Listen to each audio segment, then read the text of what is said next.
Olá, pessoal. Começando mais uma investigação aberta aqui, esperando que essa gravação saia em galeria. Espero que saia.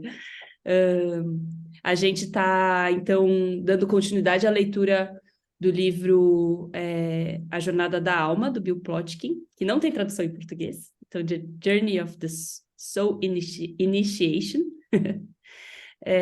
Então, a Jornada da Iniciação da Alma. E a gente hoje quer ler e conversar um pouquinho sobre o capítulo 1, né? Que dá as bases, né? Os fundamentos do que é você atravessar o que é chamada de experiência corriqueira humana, né? Para você começar a jornada de iniciação da alma. E a promessa desse processo é que você vai encontrar, né, como a gente já conversou na nossa outra investigação aberta, que você vai encontrar uma função ecológica única e nichada da sua alma. E que isso não virá através de um papel social, mas de uma metáfora mais parecida com uma poesia.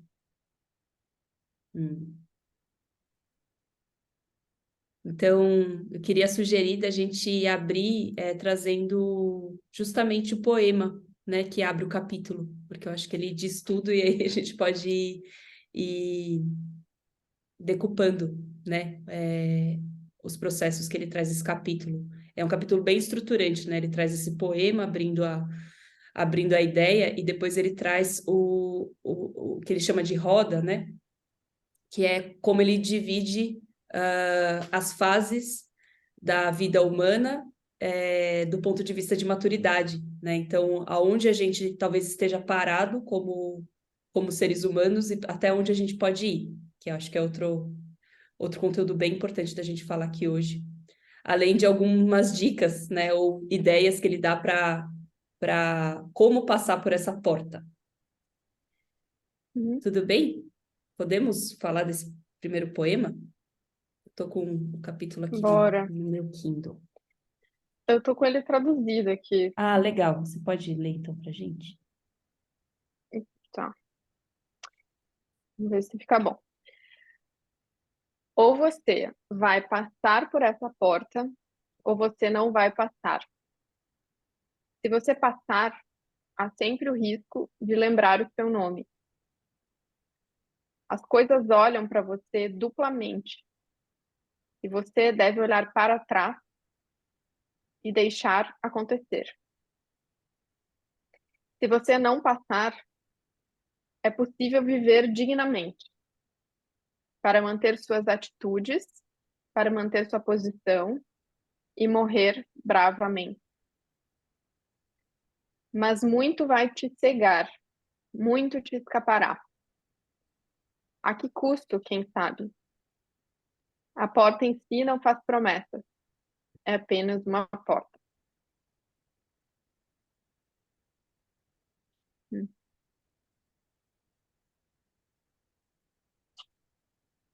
Eu acho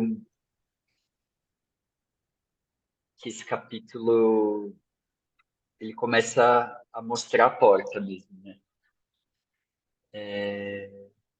E ele se chama a preparação para a descida, né? Tipo, é a fase 1, a preparação para a descida para a alma, né? E, e uma coisa que eu achei muito interessante logo no início foi a distinção que ele faz entre as fases que a gente costuma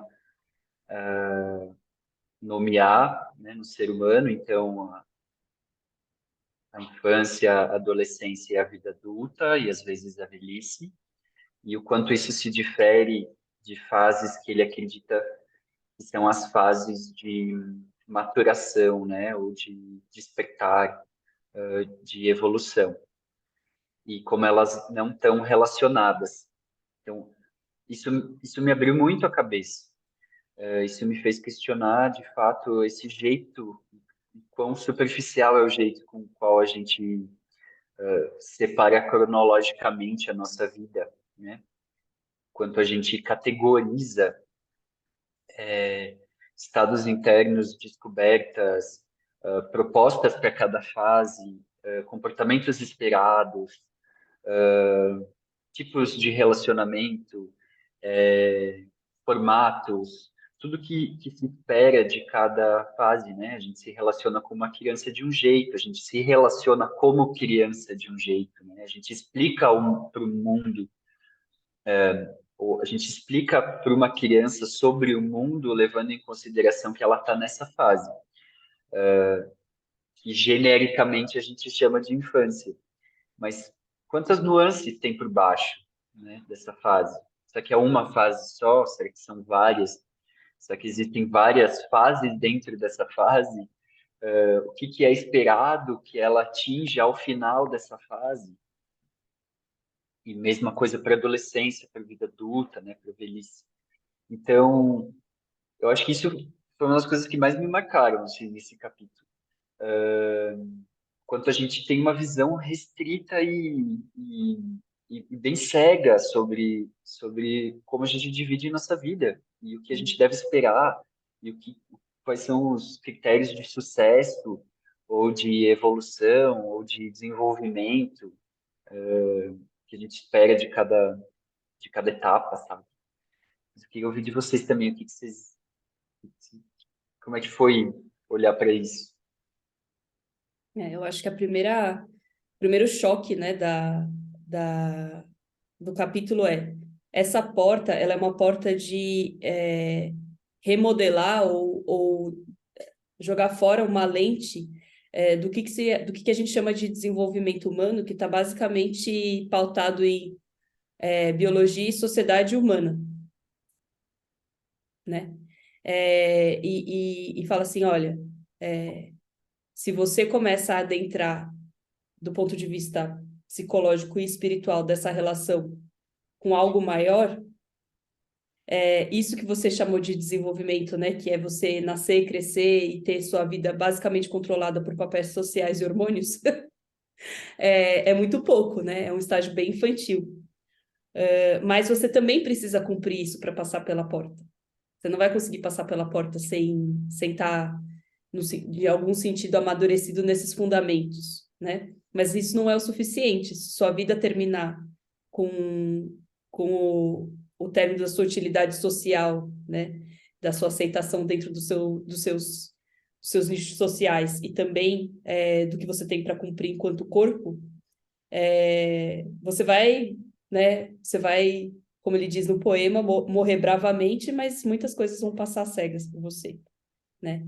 E aí eu acho que essa é a primeira coisa, assim, falar, cara, quanto que a minha vida, né, tá pautada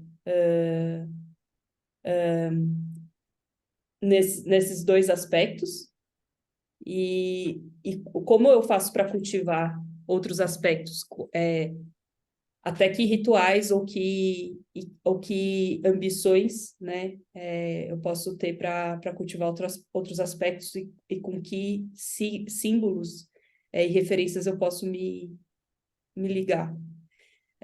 E claro, antes disso, eu tenho essa coragem, eu tenho esse interesse, né, de passar por essa porta e tudo mais.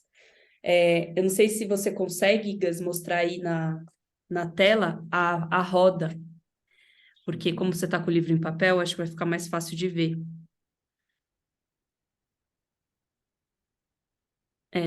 Não tão Dá fácil de para ver. ver? Não tão fácil de Deixa eu ver. tentar no iPad só um pouquinho. Talvez. Ah, O ideal seria compartilhar, né? é. Compartilhar a tela? Deixa eu ver se eu consigo. Mas aqui ele tá espelhado, pelo menos pra mim, pra vocês, como é que tá? Uhum. Dá para ver. Mas a gente começa ali, então, no estágio 1, né, no leste, com o nascimento. E, e aí desculpa, a infância inicial, né? Depois a infância média, depois o início da adolescência. E até aí, né, o centro da gravidade para esse indivíduo são o grupo e a sociedade, né?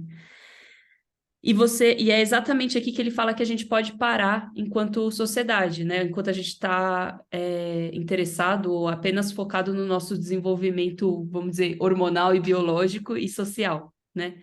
E aí tem o estágio 4, 5, 6, 7 e 8, que a gente não costuma permear enquanto sociedade, pelo menos a sociedade ocidental, moderna, né? E quais são esses estágios? Ele fala da late adolescence, né? Então, a tardia, a adolescência tardia, onde o centro da gravidade começa a ser o submundo, né? E eu queria, já que essa é a porta, queria explorar um pouco isso, assim.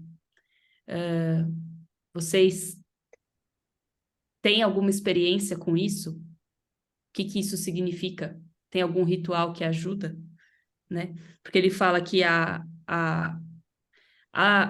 que é o oeste aqui, né? Onde inicia a iniciação da alma, né? É justamente do estágio 4, que é essa adolescência tardia, para o início da vida adulta, do ponto de vista da alma, né? Então, não sei, queria conversar um pouco sobre isso, assim. Como que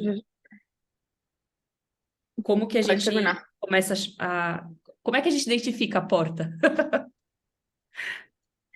Bom, ótima pergunta.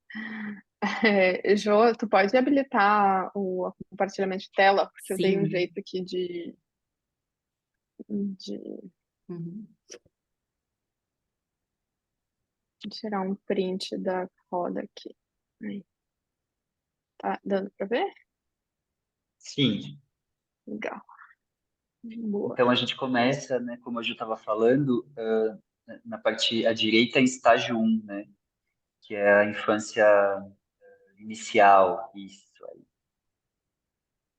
Uhum. E a gente conversou até, eu já estava falando dessa adolescência tardia, que é o estágio 4, que fica no oeste. Uhum. E É, aqui dá para ver que o Soul Initiation é aqui, ó. Então a gente está Isso. falando disso, né? É. E o que o Bill Plotkin Dessa. fala é que, em geral, como sociedade, a gente tem vivido estágio 1, 2 e 3. Exato. A gente está até a early princípio da adolescência. Você ia falar alguma coisa, Gus? é, eu acho que antes de responder a pergunta da Jo, eu gostaria, e eu acho que é parte da resposta do que eu penso, foi algo que me chamou muita atenção nesse capítulo também, que é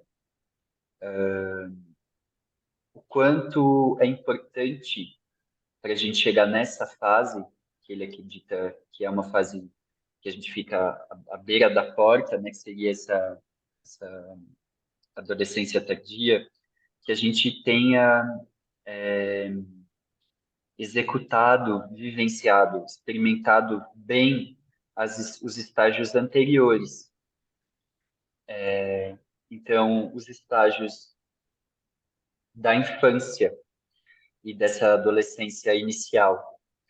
E isso me fez pensar e eu fiquei bem feliz, assim, de, de ter olhado para a instância da infância como um processo tão importante quanto qualquer outro.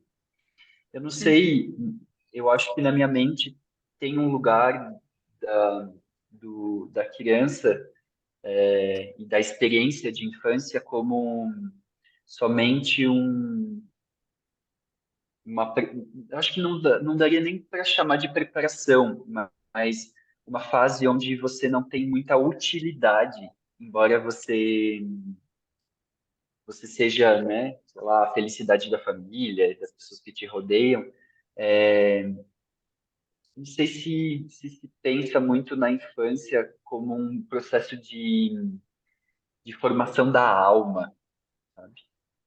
Uhum. Como a nutrição de um ser que precisa amadurecer mais que no nível do aprendizado cultural, mas no alguém que precisa florescer mais do que aprender, eu acho. Hum, E eu achei muito bonito esses dois estágios que ele separa da, da infância.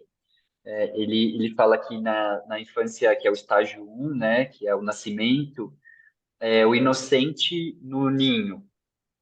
Então, a tarefa é a formação do ego e o cuidado da inocência.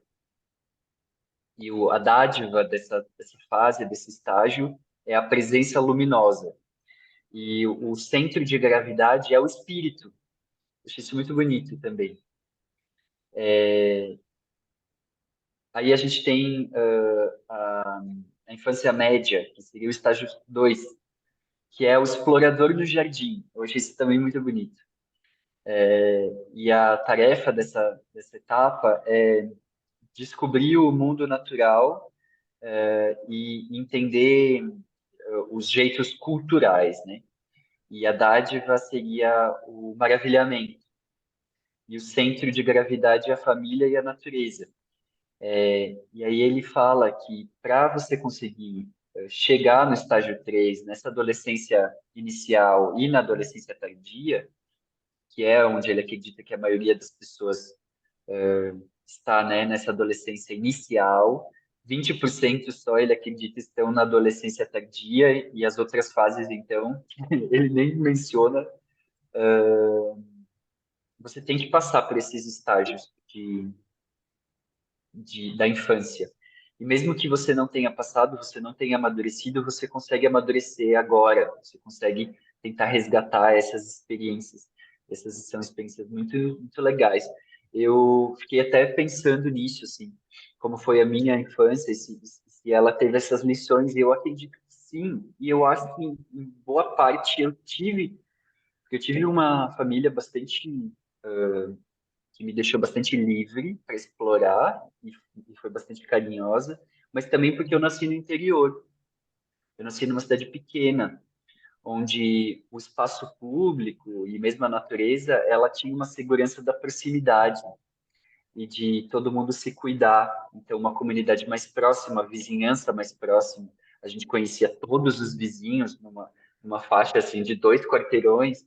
Então, eu acho que eu tinha uma grande comunidade que cuidou da minha infância e que propiciou que eu explorasse, que eu entrasse em contato com a natureza de uma forma bastante, bastante natural, bastante espontânea e bastante cuidada, digamos assim, sabe? Que eu não sei se hum. acontece numa cidade como São Paulo, por exemplo, né? Como uma infância numa cidade grande, sei. E É, eu não sei se eu te respondi, Joy, se você quer retomar a questão da Eu queria que adolescência você tardia também, respondesse, sabe? se você já viu a porta. aí. Eu acho que não. Eu fiquei me questionando bastante.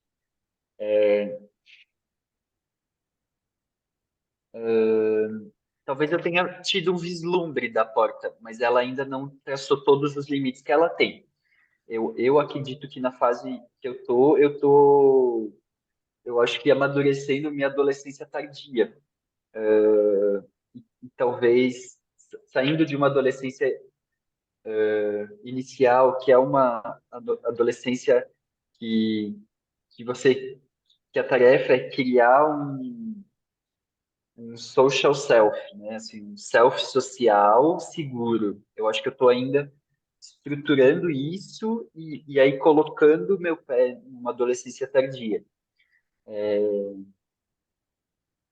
Você pode, é, dar alguns sinais do que você começa a pensar como espírito, que fazem você caminhar para essa adolescência tardia, assim? O que Sim. começa a ter? Quais conteúdos você precisa pensar?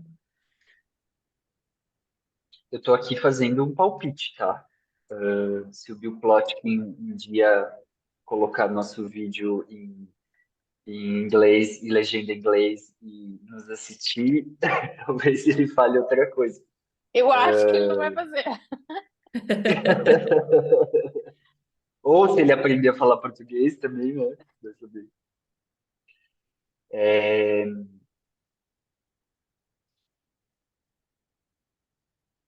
Eu acho que tem uma desistência ou até uma frustração inerente ao fato de você ter conquistado um selfie social, que foi a promessa há muito tempo colocada e nutrida com muita esperança de se sim, de chegar na sensação de realização, mas acho que realização é até uma palavra meio complicada de falar, mas uma sensação de eu, uma sensação de centramento, de dignidade, eu diria, até de nobreza, de realeza, de firmamento, de aterramento, de segurança, de poder falar eu sou eu, e eu sei quem sou. Eu acho que a gente tende a buscar essa resposta e responder essa resposta com um social self, né? Com um self social. Uhum. E até a gente não fazer isso, você não consegue ver que não era isso que você era. Então, é necessário essa construção, é necessário que você se identifique com um grupo, se identifique com gostos, vá para um conformismo até e fique bem enjoado desse conformismo e consuma e fique enjoado desse consumo para que você gere motivação para passar dessa fase. Para falar assim, eu estou com tudo bem colocado, o meu discurso está na minha fala, ele já sai com sentido e ele sai com ouvidos abertos, então eu tenho uma certa relevância no contexto e eu me vejo relevante, mas ainda eu não estou enraizado. As minhas raízes estão superficiais. Então, eu acho que vem uma vontade de aprofundamento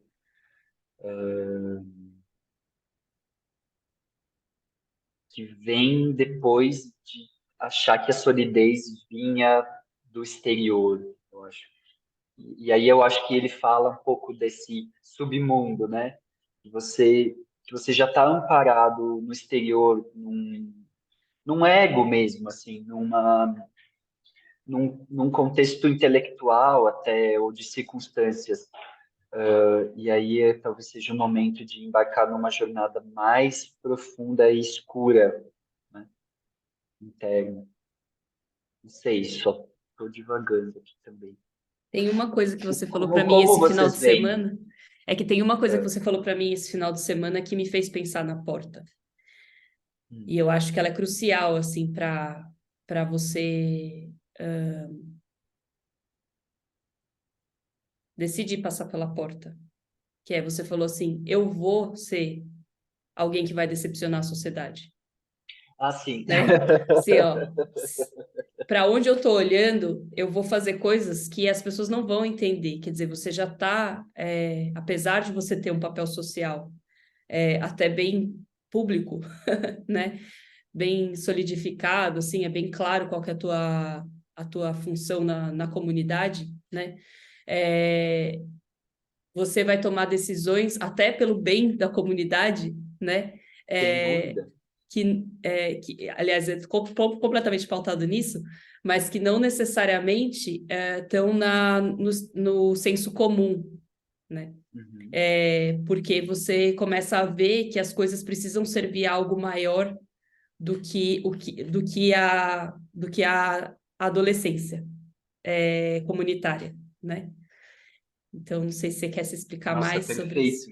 perfeito, perfeito, perfeito. E eu acho que a gente tem essa sensação na adolescência mesmo, né? Assim, você vem de uma educação bastante familiar e aí você começa a sair um pouco do ninho e aí você busca outros referenciais, né? Que são grupos, que são gostos em comum, e aí você fica buscando aprovação, porque você ainda não encontrou o que você acredita. Você ainda não experimentou qual é o seu papel na vida da sua comunidade. Ainda tá, você é muito o foco da sua família, né? Você é muito ainda o foco do mundo.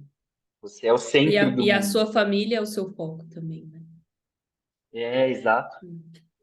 E aí, quando você começa a sair para a comunidade, eu acho que é até raro encontrar pessoas que olham e veem, nossa, então o mundo é muito maior do que minha casa. O mundo é a minha casa. E tem seres de diversas Espécies, né? vivências, espécies, que compartilham a casa Uhum. comigo. Eu não sou, não é eles que estão na minha casa, nós compartilhamos a mesma casa. E, e aí você começa a ver que o seu jeito de viver impacta a vida de outros seres, e a vida de outros seres impactam a sua. Só que isso faz relativizar o que você aprendeu no seu núcleo também, na sua educação. Então, a minha educação talvez não seja útil para o bem de todos. Talvez a minha educação seja só um jeito de ver o mundo. E aí vai um aprofundamento, eu acho, em raízes que são comuns a todos, né? Uhum. Você começa a entrar em contato com a vida mesmo, que está nos seres e em outras pessoas, e que está uma camada abaixo de crenças individuais e de sistemas de educação. E aí, em contato com isso, de fato, você. Eu não sei se você vai decepcionar, mas eu acho que é importante que você se sinta livre para isso. Porque eu acho que grandes inovadores, e o fato de ele colocar no livro, né, que é um guia de campo para visionários, evolucionários e revolucionários, são pessoas que decepcionaram de alguma forma um status, Que mudaram as né, regras. que mudaram as Hum. regras. Mas Hum. nessa mudança teve uma resistência, sem dúvida. Sem dúvida. Teve crítica, teve desconforto. Então, acho que isso também é amparado por uma sensação de não estar só. Eu acho que isso é a grande porta mesmo. Hum.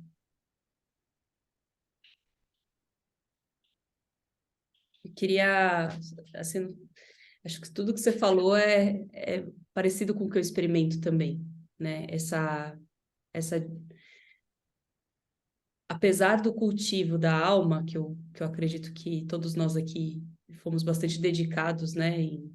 Em, em processos mesmo, né? Processos de autoconhecimento, a gente também fez concomitantemente a construção do nosso indivíduo social, né? Quer dizer, a gente buscou a nossa profissão, a gente buscou, né, nossas posições, com que público a gente fala, com que público a gente precisa se comunicar e tudo mais.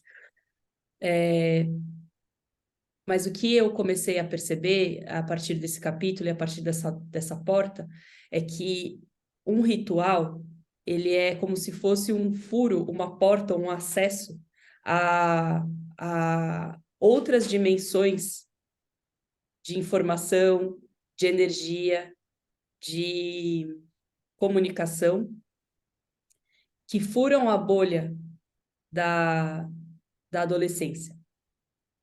Porque o ser humano é uma criatura muito jovem no universo mesmo. Nós temos muitos ancestrais, né, e consciências muito ancestrais que já viviam aqui e que têm outras informações sobre o que é viver aqui, né? E para que serve isso aqui, que a gente desconsidera, né? E aí, o que o Bill Plotkin fala de que todos os seres da comunidade têm, né, da comunidade da Rede da Vida, têm uma alma e têm informação, têm consciência, começa a não ser tão surreal, apesar de ser, porque é uma vivência espiritual, né? É uma vivência espiritual não concreta, porém muito objetiva, né?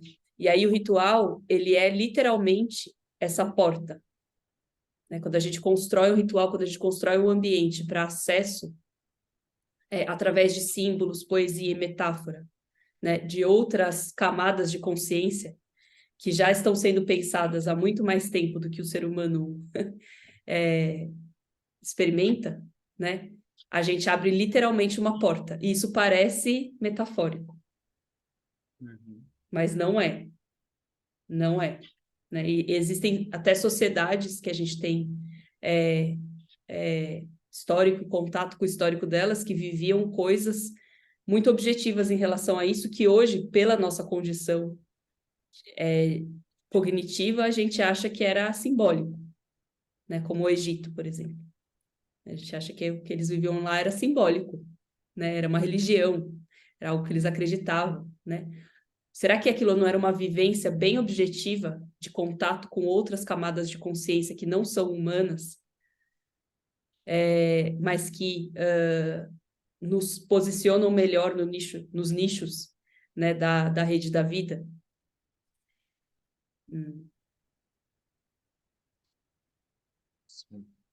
Eu acho muito curioso.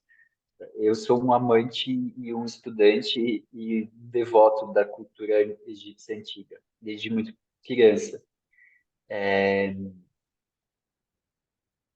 E quando a gente olha para um deus, né, o Egito Antigo tem um panteão de deuses enorme, mas a gente pegar um que é muito famoso, que é Anubis, que é o deus chacal. Então ele tem corpo de ser humano e a cabeça de um chacal. Isso eu acho, eu vejo bastante sendo reduzido e sendo colocado numa gaveta do exótico e do primitivo, e do pouco tecnológico, do pouco evoluído. E eu tenho cada vez mais visto quanto isso a mensagem, né, que tinha por trás desse símbolo, ela é extremamente necessária, importante, educativa. O deus Chacal, por exemplo, Anubis, ele é o deus da morte. Então ele ajuda as pessoas a fazerem a passagem da morte para a vida. Então é ele quem conduz essa experiência. Porque quando alguém estava perdido, completamente longe da sua casa e da sua natureza,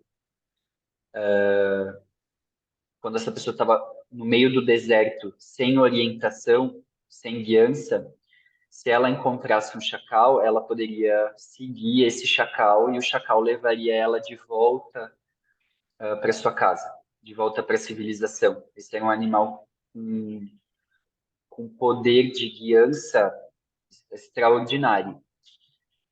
Você falou, que engraçado. Como é que ele tira alguém da morte e leva para a vida? Então, alguém que está perdido, longe do outro, longe da sua casa. Que relação tem isso com a morte, né? Então, acho que a gente ainda vai colher muitos aprendizados de civilizações que hoje a gente ainda julga como primitivas, exóticas, ritualísticas. Então, não sei. Eu queria só pontuar com isso o jogo que você falou do Egito também, que eu acho que merece. Eu, Talvez não seja enquanto tão você falava, metafórico assim, né? Mas olha só, Exato. eu tenho uma coisa que eu fiquei pensando nisso, que eu não acho que a porta é só o rito. Não, não. Eu disse que, É, o rito é uma porta, é mas uma não é porta, só, isso. com certeza. É, exato.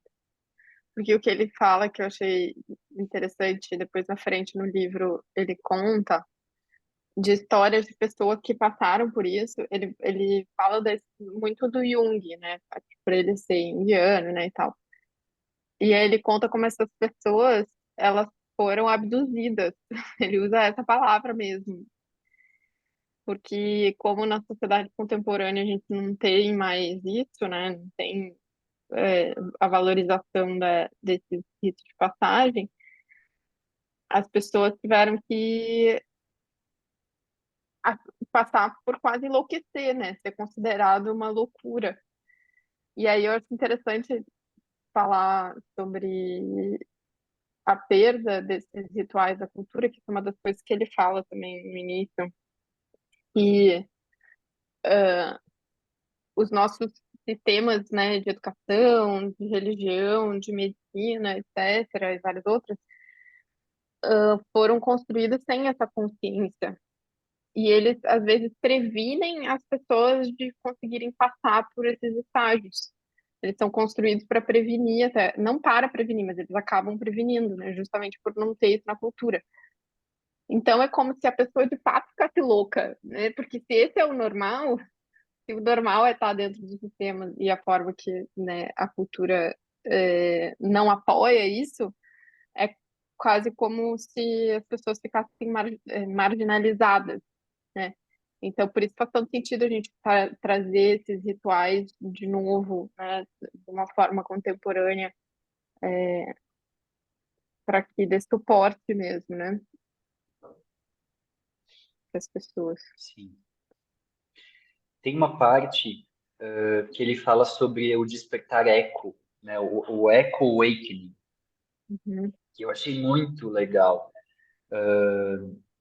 E ele até ele fala, né, de uma experiência, ele até dá uns exemplos de quando você chega e você realmente desperta e vê que você é parte do mundo, e você está conectado nessa rede de vida.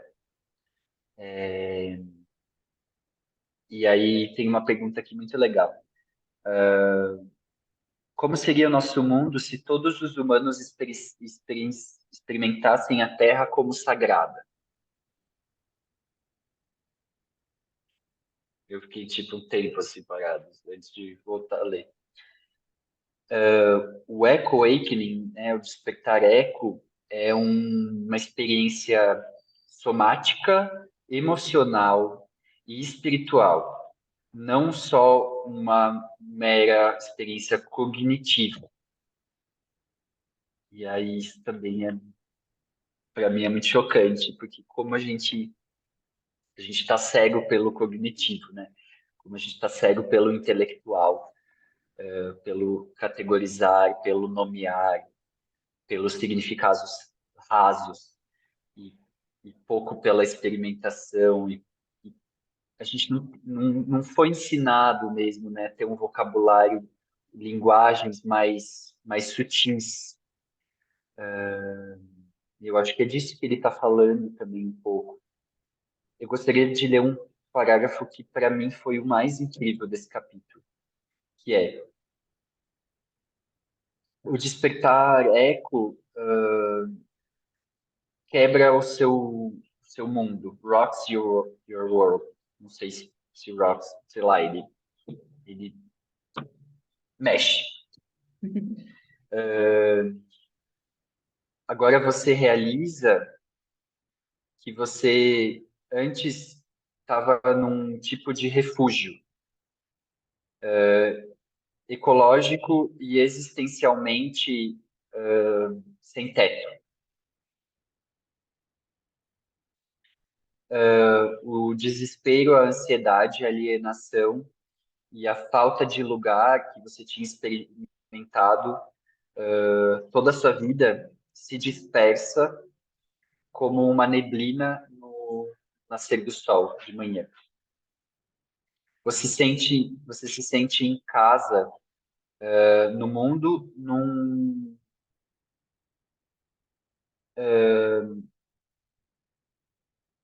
in a deep, rich, num jeito sem precedentes, profundo e rico.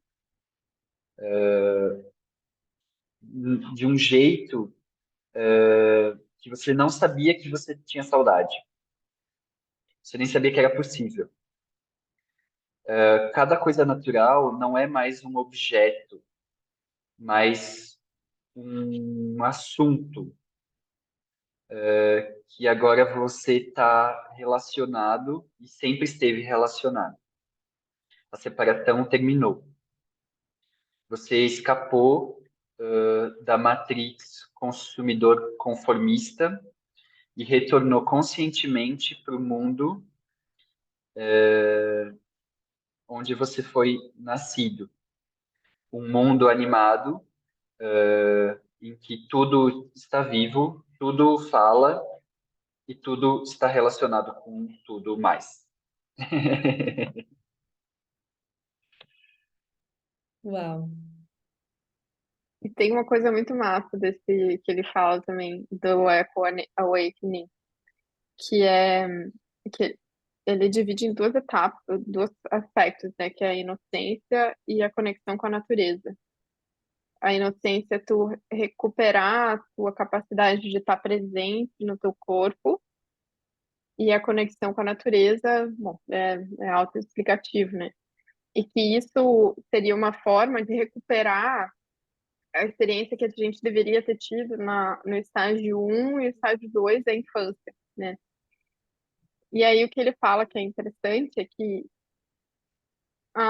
se a gente vivesse numa sociedade que valorizasse a natureza, que mantivesse a natureza, né, como fonte de sabedoria e como guia, nem, não faria sentido fazer isso, porque a gente nunca teria perdido, né? Isso eu achei bem interessante, assim, fez bastante sentido para mim do porquê que aonde é que começa, né, essa essa cisão historicamente, né? Porque a gente vai olhar para a história, a gente vê muito bem quando a gente começou a se separar, né, da natureza, porque a gente não tem mais Deus com cabeça de chacal. Eu sou incapaz de matar um chacal se ele é um animal venerado, né?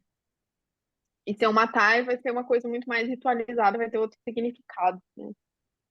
Então, para mim, fez muito sentido, tipo, tá, por isso que a forma que a gente educa, ela é, de certa forma, desestruturante, né, na perspectiva da.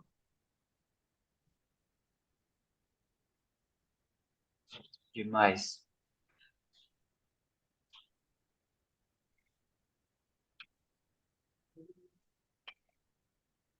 Depois ele vai falar também de uma parte de confirmação, né? E, e mais no final do capítulo, ele fala de uma coisa que eu acho que a Joana deve ter se identificado muito, que é a diferença entre consumo e polinização. Uhum. Muito legal. Muito legal. Você quer falar, Jo, ou Laura, sobre isso? Eu posso Olha, até para ler mim, esse partinho. tu quer ler? Não? Se você tiver o que falar.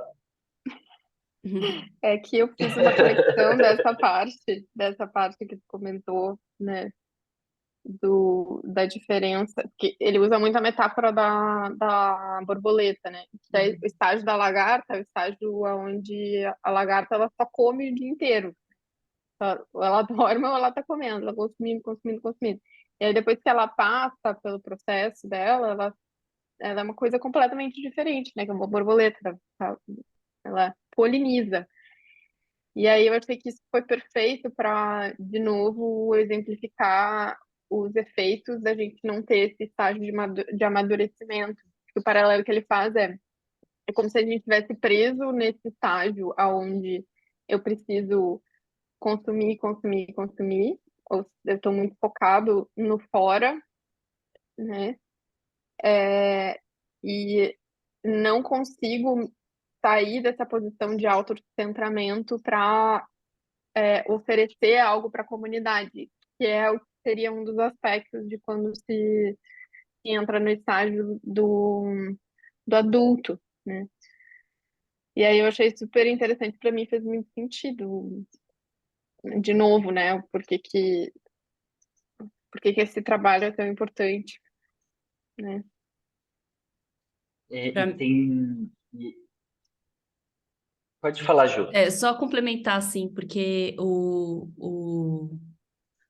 quando a gente olha a roda e aonde a roda vai dar, né, no oitavo estágio, começa a ficar claro que essa questão da individualização e dessa mentalidade de lagarta é uma coisa cultural, ela não é um fato, né? As sociedades dos seres que estão mais avançados, que estão há mais tempo na comunidade planetária, eles já transpassaram essa questão da lagarta.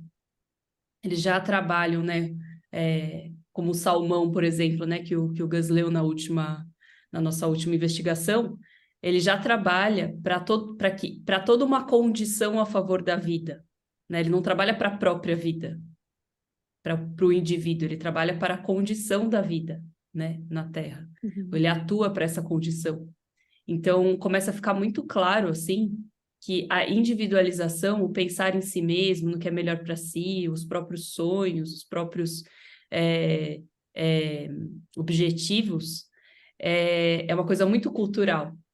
E eu acho que a gente poder questionar isso com tanta objetividade, assim, né, simplesmente olhando para a natureza e como outras sociedades evoluíram, é muito legal, né? Porque a gente está, e até isso é herança do nosso estudo do livro do Bill Churran, a gente está muito embriagado dessa ideia de individualidade, né? Uhum. E fica parecendo uma conversa de hippie, né? Uma conversa de gente que é mais é, alternativa, né? Não, não, né? Ah, porque o colapso da sociedade humana fica parecendo que é coisa de gente mais, né, mais alarmista. Não, Uhum. não é isso. Né? Para mim começa a ficar muito claro que esse lugar do consumo versus polinização, ele é uma evolução cultural. A gente vai pensar de um jeito diferente como cultura. Uhum. E tem um outro aspecto que é importante disso, né? Não é que o estágio da lagarta não deveria existir, Ao contrário, né? Ele é, mas ele ele é um precisa ser processo. visto como um estágio, né, de amadurecimento e Isso. não como A existência, né? é isso. É. Exato. E é legal essa parte que ele fala do estágio da lagarta, que enquanto a lagarta é lagarta, ela é um problema para as plantas, né? Porque Uhum. eu já vi isso acontecer na minha casa, que as lagartas comeram toda uma arvorezinha que eu tinha, tipo, inteira, ela ficou completamente sem folha. E a gente, eu morava com outras pessoas e aí as pessoas falaram, meu Deus, a gente precisa matar essa lagarta, porque ela matou a outra arvorezinha. E aí eu falei, não, deixa, né? Vamos, tá tudo bem. Se isso está acontecendo, tem um porquê que está acontecendo, não é antinatural. E aí depois elas fizeram os casulos e viraram borboletas, e foi super bonito, bem na porta de casa, assim. E a planta voltou, ela floresceu de novo depois dessa arvorezinha. Então, se a lagarta fica no estágio de consumidora, ela é um problema para a planta. Quando ela vira borboleta, ela devolve o que ela consumiu da planta, sendo a polinizadora, sendo parte do sistema reprodutor daquela planta. Uhum. Então, as coisas estão equilibradas no final, né? Mas se ela fica só como lagarta de fato, ela vai, ela vai pesar muito, né, para aquela, para aquela planta. Uhum. Então, achei isso bem legal, assim, bem curioso também, o quanto a gente tem uma visão editada das coisas, né? Também. Uhum. Ah, a lagarta está comendo as folhas, isso está errado, tem que matar Sim. a lagarta. Eu acho Só muito que boa se eu essa mato a palavra, lagarta, editada, porque se eu mato a porque, lagarta, tipo, eu é estou uma matando a fotografia. árvore, entendeu? É, Exato. Tipo Uhum. assim, eu acho que eu estou salvando a árvore, mas eu estou matando ela, porque não vai ter o polinizador dela. E aí né? total, Uhum. Muito legal. total. Ok. Eu queria trazer assim uma reflexão que fica para mim de tudo isso, e pensando em quem está assistindo a gente, assim, que é, de fato, os rituais, né, eles não substituem um processo, né, que é esse processo todo que esse livro traz, é um processo bem denso, né, de transição, de amadurecimento mesmo da alma, da presença da alma, né, na nossa estrutura mesmo, psicológica, física, social até, né, eventualmente.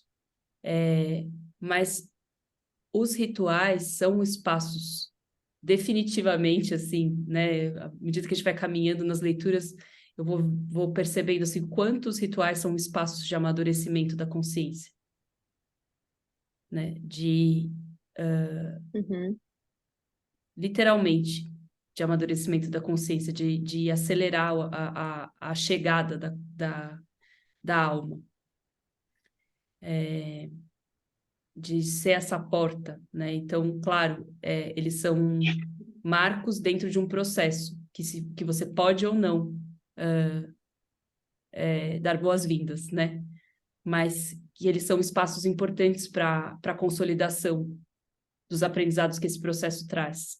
Então, eu queria só testemunhar assim como a palavra ritual para mim mudou desde o início desse estudo, né? Onde a gente falava no início desse estudo que ele era uma forma de habitar o tempo, onde eu pego os meus conflitos, coloco dentro de um ritual e trabalho os meus conflitos dentro de um ritual, e aí me sinto melhor porque eu abandonei quem eu era, né, para integrar uma nova pessoa, sei lá, todo dia, ou uma vez por semana, uma vez por mês, ou toda vez que eu estou passando por uma transição astrológica, sei lá, qualquer coisa assim, né? Para eu dizer sim para um processo e ir ancorando o meu amadurecimento nesse processo intencionalmente, que começa a ser muito mais do que a cura das minhas dores, mas a vontade de me conhecer de outro lugar, sabe?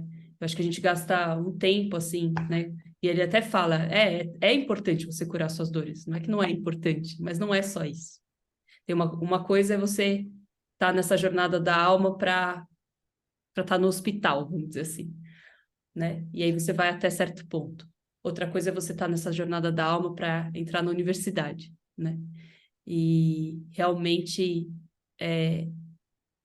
ir graduando a sua alma dentro do seu nicho ecológico. E, e eu tô me sentindo mais madura do que eu tava.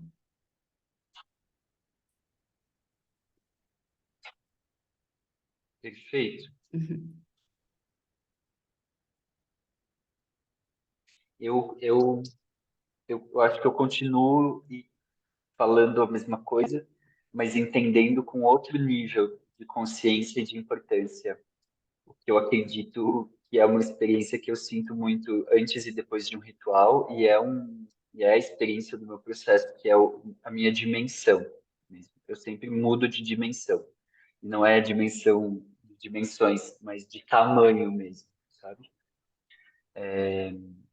Eu sempre, quando vivencio um ritual que aconteceu algo, que eu acho que você conseguiu descrever muito bem, Jo, eu saio maior e com mais sensibilidade, quase como se eu tivesse novos sentidos que abarcam mais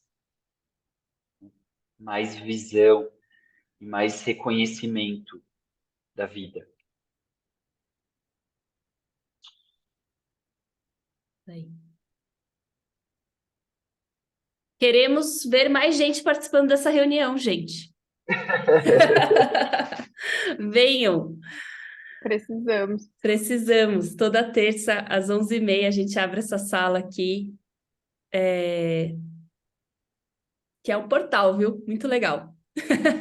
Muito legal. Gratidão, gente. Valeu. Valeu. Até semana Beijão. que vem. Até semana que vem. Tchau, Tchau. tchau. Tchau.